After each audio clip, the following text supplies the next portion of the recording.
ఉదయాన్నే కొంతమంది స్టార్ట్ చేసేదే వాళ్ళ డేని వార్తలతో స్టార్ట్ చేస్తారు. సో అప్పట్లో దూరదర్శన్ వార్తలు అనగానే గుర్తొచ్చే పేరు శాంతి స్వరూప్ గారు. కానీ ఇప్పుడు శాంతి స్వరూప్ గారు ఆయన తుది శ్వాసను విడవడం జరిగింది. యశోద హాస్పిటల్‌లో, మలక్పేటలో ఉన్నటువంటి యశోద హాస్పిటల్‌లో ఆయన చికిత్స పొందుతూ మరణించారు. ఆయన తుది శ్వాస విడిచారన్నట్టుగా మనకు తెలుస్తుంది. సో ఆయన ప్రాంప్టర్ లేని సమయంలో కూడా తప్పులు లేకుండా చదివి గుర్తింపు తెచ్చుకున్నారు. అండ్ దూరదర్శన్ అనగానే గుర్తొచ్చే పేరే శాంతి స్వరూప్. ఈవెన్ వార్తలు అనగానే కూడా గుర్తొచ్చే పేరే శాంతి స్వరూప్. ఆయన చెరగని ముద్ర వేసుకున్నారు. సో ఇప్పుడు ఎవరైతే న్యూస్ ప్రెజెంటర్‌గా వాళ్ళ కెరీర్‌ని, ప్రొఫెషన్‌ని బిల్డప్ చేసుకుంటున్నారో వాళ్ళందరికీ కూడా శాంతి స్వరూప్ గారు ఒక రోల్ మోడల్‌గా నిలవడం జరిగింది. సో దూరదర్శన్‌లో మొట్టమొదటి బులెటిన్ చదివినటువంటి న్యూస్ ప్రెజెంటర్ కూడా శాంతి స్వరూప్ గారే. మరి ఈ అంశానికి సంబంధించి వారి అభిప్రాయాన్ని, అలాగే వారి అనుభవాలని, అంటే శాంతి స్వరూప్ గారితో ఉన్నటువంటి అనుభవాలను మనతో పంచుకోవడానికి ఈరోజు మనతో పాటు ఉన్నారు సీనియర్ జర్నలిస్ట్ శ్రవణ్ కుమార్ గారు ఉన్నారు. వారితో మాట్లాడదాం. నమస్కారం శ్రవణ్ గారు. నమస్కారం అండి. సో శ్రవణ్ గారు, పొద్దున్నే ఒక చేదు వార్త వినడం జరిగింది డే స్టార్ట్తోనే. కానీ ఒకానొక టైంలో డే స్టార్ట్ చేసేది ఆయన గొంతుతోనే. ఆయన చూస్తేనే డే స్టార్ట్ చేసుకుంటారు చాలామంది. సో ఆయనే శాంతి స్వరూప్ గారు. సో వార్తలు అన్నా, దూరదర్శన్ అన్నా గుర్తొచ్చే పేరే ఆయన పేరు గుర్తొస్తోంది. సో ఇప్పటికీ కూడా ఆయన ఈ న్యూస్ ప్రెజెంటర్కి సంబంధించి, వార్తలకు సంబంధించి ఆయనకంటూ ఒక చెరగని గుర్తింపుని, ముద్రని వేసుకోవడం జరిగింది. శాంతి స్వరూప్ గారితో మీకున్నటువంటి అనుభవాలు ఏంటి?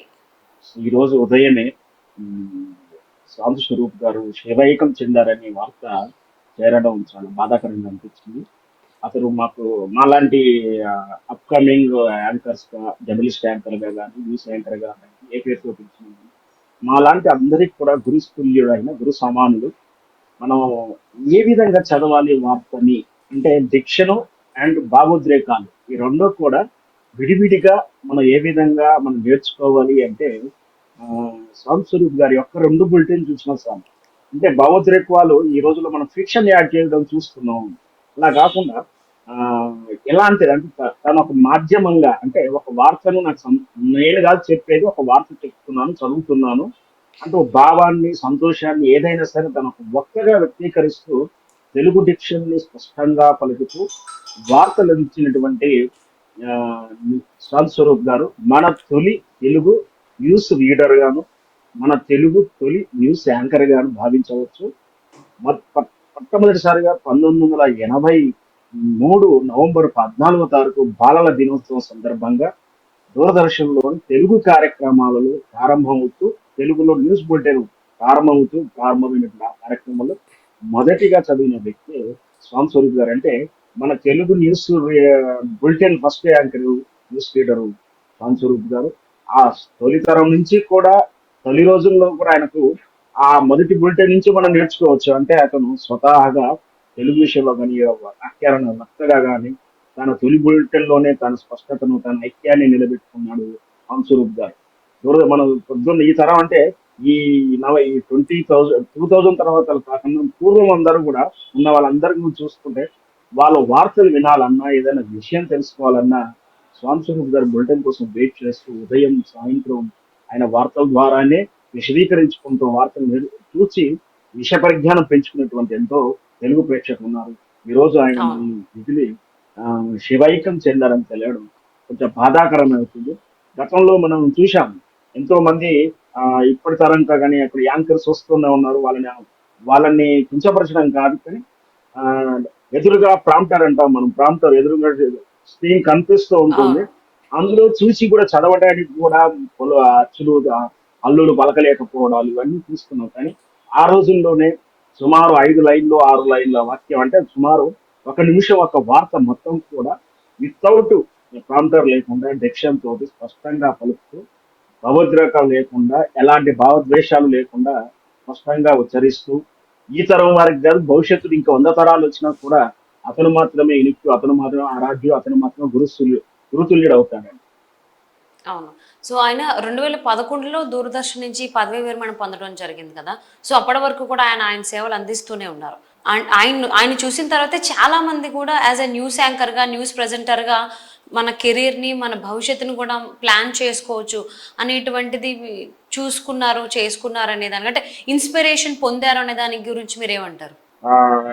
డెస్క్ అంటారు వ్యవహారిక భాషలో మీడియాలో. అంటే స్క్రీన్ ఉమ్, మీదకి రాకుండా కేవలం క్లారికల్ వర్క్ ఏదో టైప్ చేయడం కానీ, ఏదో బులెటిన్ రాయడం కానీ, లేదా కంటెంట్ రాయడం వరకు ఉంటుంది. అంతవరకు ఉండవని స్క్రీన్ మీదకి ఎప్పుడైతే నేను రావడం ప్రారంభించానో, స్టార్టింగ్ లో నేను నేర్చుకోవడానికి శ్యామ్ స్వరూప్ గారి మనకు యూట్యూబ్ లో ఉన్నటువంటి కొన్ని వీడియోలు, కొన్ని ఇంటర్వ్యూలు తను ఏ విధంగా ఇచ్చాడు అవన్నీ గైడ్ లైన్స్ చూసి నేను నేర్చుకున్నాను. ఎంతవరకు అంటే మనం ఎట్లా పలకాలి, ఏం చెప్పాలి, దానికి ఏం మాట్లాడినా కూడా మనకు ఎవిడెంట్ డాక్స్ ఉండాలి. అంటే సాక్ష్యం లేకుండాను ఎవరు అన్నారో తెలకుండా గాలి వార్తలు చదవకూడదని, గాలిగా ఆర్గ్యుమెంట్ చేయకూడదంటూ ఇట్లాంటివన్నీ కూడా సాంస్కృతిక గారి వీడియోస్ ఖచ్చితంగా సెర్చ్ చేసి మరి నిజంగా చెప్తున్నాను.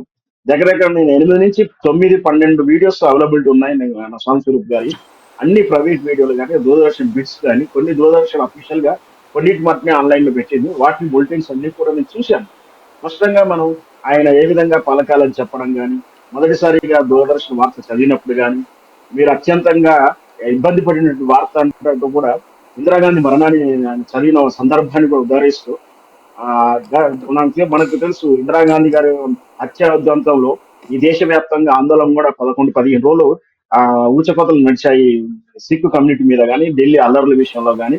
దాన్ని ఎంత ప్రజెంట్ చేసిన విధానం, చేసిన పద్ధతులు ఇవన్నీ కూడా ఆయన ఇంటర్వ్యూలో చెప్పాడు. అంటే వార్త ఎంత బాధాకరంగా ఉన్నా కూడా దాన్ని భావోద్రేకాలు లోను కాకుండా స్పష్టంగా ఎలా పలకాలి, బయాస్ లేకుండా స్పష్టం వ్యాకరణ దోషాలు లేకుండా ఎలా చదవాలి, ఇవన్నీ కూడా ఆయన ఇంటర్వ్యూలో చూసి నేర్చుకున్న విషయమే. అవును. సో శ్రవణ్ గారు, ఇంకొకటి ఏంటంటే మీరు చెప్తుంటే మాకు గుర్తొచ్చింది, ఒకానొక టైంలో ఇప్పుడంటే టెక్నాలజీ ఉంది కాబట్టి విజువల్స్ అనేటువంటివి చాలా తొందరగా వచ్చేస్తున్నాయి. బట్ ఆయన కెరీర్ స్టార్ట్ చేసిన టైంలో విజువల్స్ రావడానికి చాలా టైం పట్టేది. బట్ ఆయన వాక్చాతుర్యంతోనే అంటే ఆ మాటలు వింటేనే అక్కడ ఏం జరిగింది, ఎలా జరిగింది అని కళ్ళకు కట్టినట్టుగా తెలిసేది మనందరికీ కూడా యాక్చువల్లీ. అవును, సో ఆ టైంలో అవును. మేము మా చిన్నప్పుడు ఆయనవే చూసాము. సో ఓకే, న్యూస్ ఇలా కూడా చదవచ్చు, ఇలా ఇలా ఉండాలి, ఇంత సెటిల్డ్గా చదవాలి, ఏదైనా కానీ భావోద్వేగాలని బయటకు చూపించకూడదు అనేది కూడా ఆయన చూసి మేము చాలా నేర్చుకోవడం జరిగింది. అవును.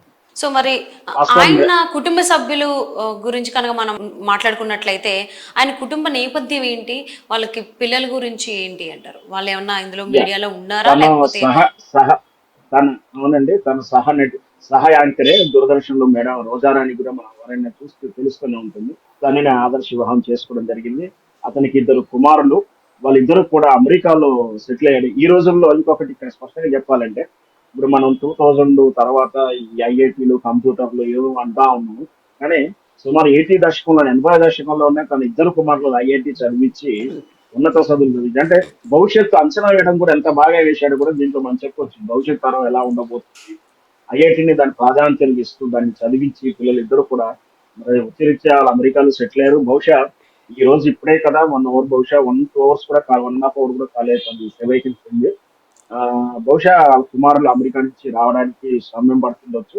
లేదు, బహుశా ఈ రోజు కంటే రేపు కానీ వస్తుండొచ్చు. 2 రోజుల క్రితం అనుకోకుండా హార్ట్ స్ట్రోక్ వచ్చింది అన్నట్టు అనుమానం రావడం, అండ్ హాస్పిటల్ చేరడం, చికిత్స తీసుకుంటూనే ఉన్నారు.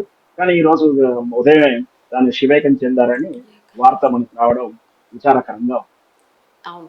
నిజంగా అండి. సో, ప్రముఖ న్యూస్ యాంకర్, న్యూస్ ప్రెజెంటర్ శాంతి స్వరూప్ గారు లేకపోవడం అనేది నిజంగా చాలా బాధాకరంగానే ఉంది ప్రతి ఒక్కరికి కూడా. సో, ఆయన రీసెంట్ టైమ్స్‌లోనే మన ఛానల్‌కి కూడా ఆయన ఇంటర్వ్యూ ఇవ్వడం జరిగింది.